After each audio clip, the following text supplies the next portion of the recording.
2च गोष्टी पॉडकास्टिंगमध्ये ड्राईव्ह करतात. त्या गोष्टी तुम्ही नाही केल्यात, इच्छा नसेल ती गोष्ट करायची, तर पॉडकास्ट करू नका.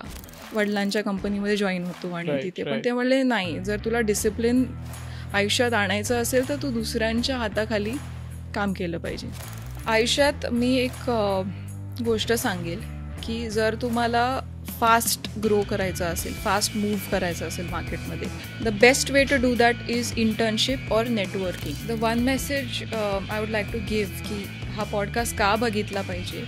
आपण ज्या फंडामेंटल्सवर बोललो आहे त्या फंडामेंटल्स अशा आहेत की त्या आपल्या एज्युकेशनपासून ते आपल्याला पर्पज ड्रिव्हन एंटरप्रेन्योरशिपकडे आपण कसं पुढे जाऊ शकतो त्या सगळ्याच गोष्टी शिकवतं. आपण स्वतःपासून काय गोष्टी करू शकतो, आपल्यामध्ये काय कपॅसिटी आहे ती एक्सप्लोअर करायची असेल तर हे पॉडकास्ट बघा. मी 5 वर्षापासून ग्लोबल शेपर्स कम्युनिटीला असोसिएटेड आहे. 700 to 1000 applications that come across the world आणि ते पर कंट्री सिलेक्ट करतात. Only 50 are selected amongst D50 is selected.